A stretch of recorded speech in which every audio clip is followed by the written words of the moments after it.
প্রার্থী হিসেবে নাম ঘোষণার পর থেকে বিরোধীদের 1 ইঞ্চি নির্বাচনী প্রচারে জমি ছাড়তে নারাজ বিষ্ণুপুর লোকসভা কেন্দ্রের বিজেপি প্রার্থী সৌমিত্র খা। শুক্রবার সকাল থেকে ইন্দাস ব্লকের শাসপুর অঞ্চলে বিভিন্ন প্রান্তে নির্বাচনী প্রচার সারলেন সৌমিত্র খা। শিবতলায় প্রণাম করে প্রচারে ঝড় তুললেন সৌমিত্র খা।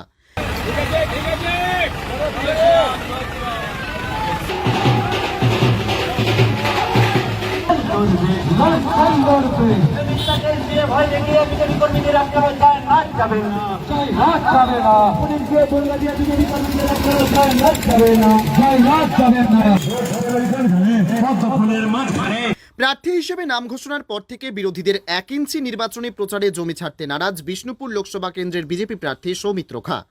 শুক্রবার সকাল থেকে ইন্দাস ব্লকের শাসপুর অঞ্চলের বিভিন্ন প্রান্তে নির্বাচনী প্রচার সারলেন সৌমিত্র খা। হুটখোলা গাড়িতে করে কর্মী সমর্থকেরা নিয়ে বাইক র্যালি করে প্রচার সারলেন তিনি।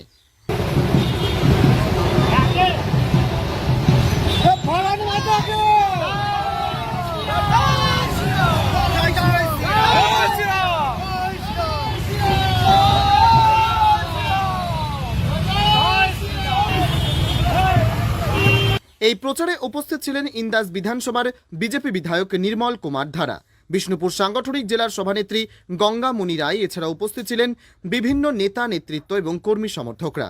ইন্দাসের শাসপুর অঞ্চলের 4 গ্রামে শিব মন্দিরে প্রণাম করে প্রচার শুরু করেন তিনি। সব মিলিয়ে নির্বাচনী প্রচারে ঝড় তুলেছেন বিষ্ণুপুর লোকসভা কেন্দ্রের বিজেপি প্রার্থী সৌমিত্র খা। বৈকুণ্ঠপুর মোড় হইতে পলাশী গ্রামের শেষ হয় এই বাইক মিছিল। সাংবাদিকদের মুখোমুখি হয়ে তিনি কি বললেন শুনব। লোকসভা ভোট কোনো ইয়ার্কি মারার জায়গা নয়। লোকসভা ভোটকে সিরিয়াস করতে হয়, কারণ লোকসভায় গিয়ে যদিও তৃণমূলের সাংসদরা কেউ নুসরত ছিল যে এলাকায় দেখতো না, কোনো কিছু বলতো না, ঠিক সেইভাবে কেউ যদি লোকসভাকে নাটকের জায়গা হবে তাহলে তো আমার কিছু বলার নেই। আমি মনে করি লোকসভা একটা পবিত্র জায়গা, পবিত্র স্থান, সেখানে যাওয়ার জন্য অনেক মেহনত করতে হয়, মানুষের পাশে থাকতে হয়। আমি একটা কথা বলবো, বিষ্ণুপুর লোকসভার মানুষ জানেন, কলতলায় ঝগড়া করার জন্য, নাটক করার জন্য বিষ্ণুপুর লোকসভার মানুষ ভোট দেবেন না। শুধু বলবো নিরামিষ খান, সুস্থ থাকুন, খালি পেট রাখুন, ভালো থাকবেন। সুজাতা মণ্ডলের এই যে বিভিন্ন ধরনের অ্যাক্টিভিটি আপনি দেখতে পাচ্ছেন, এগুলো কি তাহলে ভোটের চমক? নোটাঙ্কি, আর কিছু না, নাটক।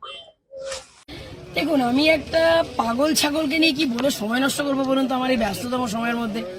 আপনি যদি বলেন, আপনারা সাংবাদিকরা, যে আমি নিজের ব্যস্ততম সময়ে মানুষের কাছে যাওয়াটা স্টপ করে একটা বিষ্ণুপুরের যে বিজেপি প্রার্থী সেই পাগল ছাগল মস্তিষ্ক বিকৃতটার কথার উত্তর দেব, এত ফালতু সময় আমার নেই। আর দেখুন, উনি হতাশাগ্রস্ত, উনি ভয় পেয়েছেন। আমার প্রচারের যে ঝড় উঠেছেন, উনি বিগত 2019 সালে ওনার অভিজ্ঞতা আছে। উনি নিজে নির্বাসিত থেকে পরিষ্কার জানতেন যে উনি গোহারান হারবেন 19 সালে। সেখানে উনি যেখানে ঢুকেছিলেন খণ্ডঘোষ বিধানসভা একমাত্র, যেটা বাঁকুড়া জেলার বাইরে পূর্ব বর্ধমান জেলার মধ্যে পড়ে, সেখানে উনি 30,890 ভোটে গোহারান হেরেছিলেন। আর ওনার পচা মুখটা আমার বাঁকুড়া জেলার বিষ্ণুপুর সাংগঠনিক জেলার যে 6টি বিধানসভা, অর্থাৎ বড়জোড়া, সোনামুখী, ইন্দাস, কতুলপুর, বিষ্ণুপুর এবং ওঁদা, এই 6টি বিধানসভায় তার পচা মুখটি দেখতে পায়নি বলে সেখানে কিন্তু উনি জিতেছিলেন। তাই জন্য উনি নিজে জানেন যে সুজাতার প্রচারের ঝড়টা কতটা, আর সুজাতাকে ঘরের মেয়ে হিসেবে বিষ্ণুপুর লোকসভার মানুষ কতটা ভালোবাসে।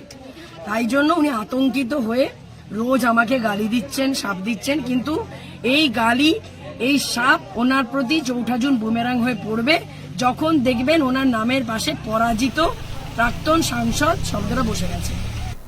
Bureau report, TV news.